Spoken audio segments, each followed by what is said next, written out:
आपका ऑब्जेक्ट है to study phenomenon of resonance of in RLC series circuit and obtained resonant frequency. तो इसमें एक एक्सपेरिमेंटल किट है आपकी, ये किट है आपकी यहाँ पे। इसमें एक सीरीज सर्किट बना हुआ है ऊपर और नीचे ये पैरेलल सर्किट बना है। तो आपके ऑब्जेक्ट में चूँकि सीरीज सर्किट है इसलिए आपको ऊपर वाला सर्किट कंप्लीट करना है। एक ऑडियो फ्रीक्वेंसी जनरेटर है, ये रखा हुआ है आपका ऑडियो फ्रीक्वेंसी जनरेटर। इसकी जो फ्रीक्वेंसी है वो 20 हर्ट्ज से लेके 200 किलो हर्ट्ज तक है। इसमें ये एक स्केल ये बना हुआ है, नॉब बनी हुई, इसमें 20 से लेके 200 तक लिखा हुआ है। यहाँ पे मल्टीप्लायर के बटन्स हैं, into 1K, into 100, into 10, into 1। यानी कि इन मल्टीप्लायर्स इस जैसे मान लीजिए 30 पे सेट है तो 30 इंटू 100 कर देंगे तो 3000 हो जाएगा। उस समय जो यहाँ पे आउटपुट इसका निकलेगा वोल्टेज का वो 3000 हर्ट्ज़ की फ्रीक्वेंसी का निकलेगा। इसी तरह के जो हम आउटपुट लेंगे वोल्टेज का, उसकी फ्रीक्वेंसी को हम यहाँ पे एडजस्ट कर सकते हैं। मान लीजिए मैं 40 पे सेट कर दिया तो 40 इंटू 100 पे कर दिया तो 4000 हर्ट्ज़ की यहाँ पे आउटपुट हमको वोल्टेज का मिलेगा। ठीक है, यहाँ पे वोल्टेज 10 वोल्ट मैक्सिमम है और ये ऑडियो फ्रीक्वेंसी जनरेटर है, वोल्टेज सोर्स है ये, और ऐसा सोर्स है जिसकी फ्रीक्वेंसी आप वेरी कर सकते हैं। यहाँ पे एक मल्टीमीटर यूज़ होगा डिजिटल, ये मल्टीमीटर है। ठीक है, यहाँ पे इसका यूज़ करेंगे करंट मेज़र करने के लिए। इसको सेट कर रखा है अभी 20 मिली एम्पियर पे AC करंट के ऊपर, और इसकी जो दो नॉब्स हैं कॉमन पे एक लगा है और एक 2 एम्पियर पे सेट है। ठीक है, इसको हम इससे कई चीज़ें मेज़र कर सकते हैं, कई पैरामीटर्स मेज़र कर सकते हैं, इसलिए इसको मल्टीमीटर कहते हैं। तो सबसे पहले समझ लीजिए रेजोनेंट फ्रीक्वेंसी या रेजोनेंस क्या होता है इलेक्ट्रिकल में।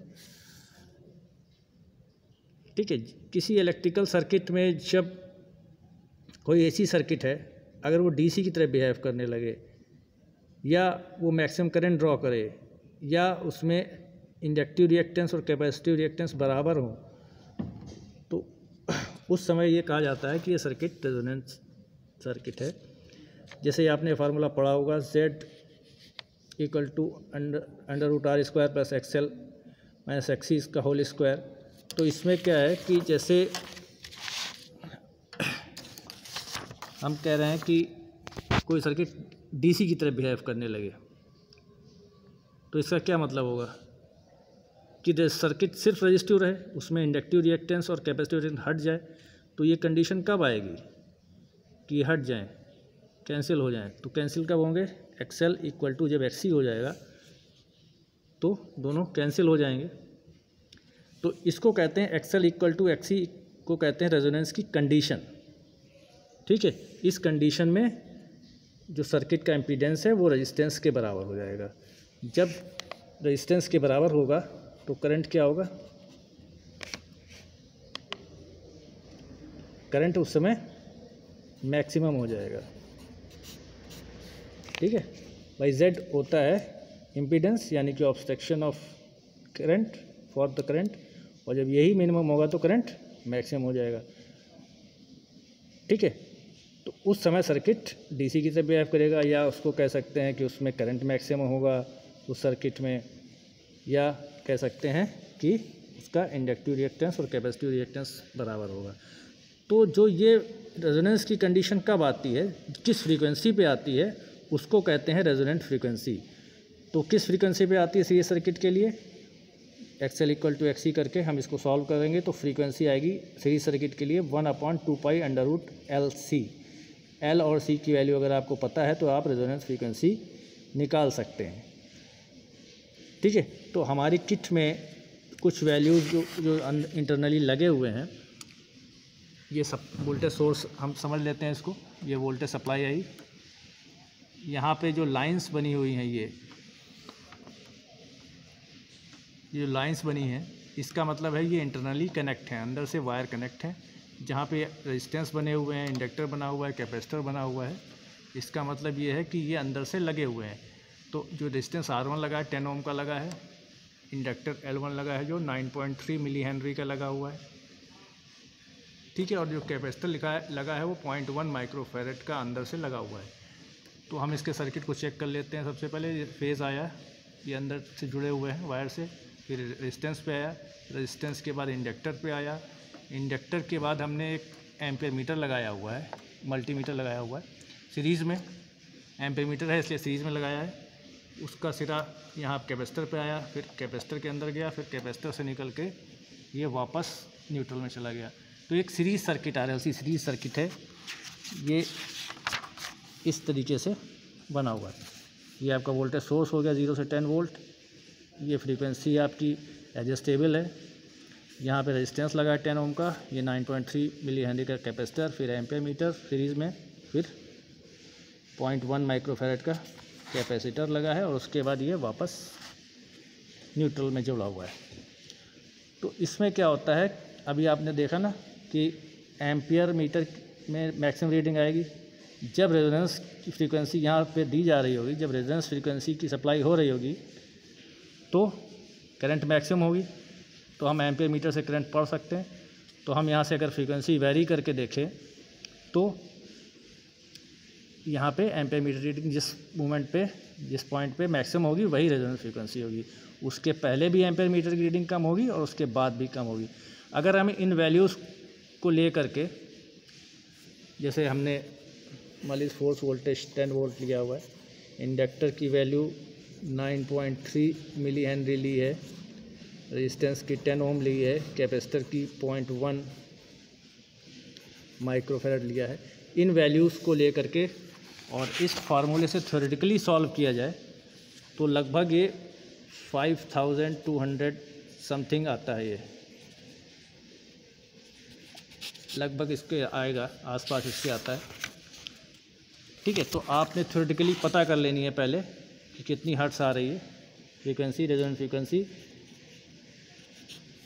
इस एल और सी की वैल्यू रख करके। तो जब आप इसको थ्योरेटिकली अब पता कर लोगे तो प्रैक्टिकली निकालने के लिए क्या करेंगे, हम फ्रीक्वेंसी को सेट कर लेंगे। मान लीजिए हमने 3000 पे सेट कर लिया कि कितना करंट आ रहा है मैक्स, है ना, क्योंकि करंट ही मेज़र करना है, सीरीज में एम्पियर मीटर लगाया है। 4000 हर्ट्ज़ पे देख लेंगे कितना करंट है, 5000 पे देख लेंगे, 6000 पे देख लेंगे, ठीक है। तो अलग अलग जगह पे देख लेंगे कि कितनी फ्रीक्वेंसी, कितना करंट आ रहा है। तो जहाँ पे मैक्सिमम करंट होगा वही रेजोनेंस फ्रीक्वेंसी होगी। तो जो आप थ्योरेटिकली निकालोगे वो थोड़ा ऑड आएगी, और इस जो आपका ये नॉब है इस पर एकदम आप सेट नहीं कर सकते। जैसे मान लीजिए आप 5200 समथिंग आई, 5222 आई मान लीजिए, तो इस पर आप नॉब पे नहीं सेट कर सकते। तो इसमें तो राउंड फिगर ही ले सकते हैं, इसलिए हम लोग प्रैक्टिकली राउंड फिगर में ही चेक करेंगे, ठीक है। और थ्योरेटिकली उसके आसपास मैच करनी चाहिए।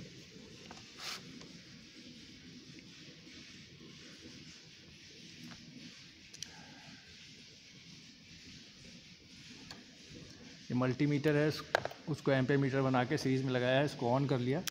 अब देखते हैं कि 3000 हर्ट्ज़ पे ये 30 पे सेट कर दिया, और ये 100 का मल्टीप्लायर 30 × 100 3000 हो गया।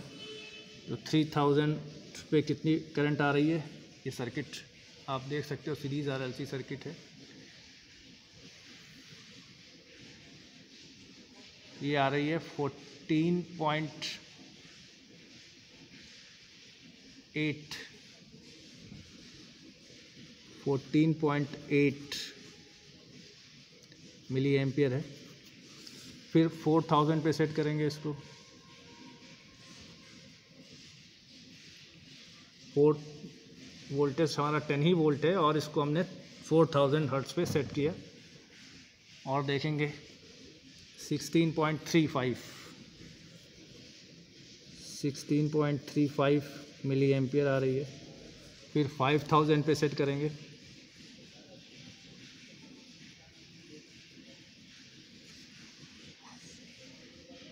सेवनटीन पॉइंट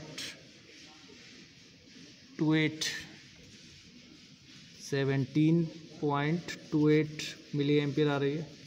फिर इसको 6000 पे सेट करेंगे।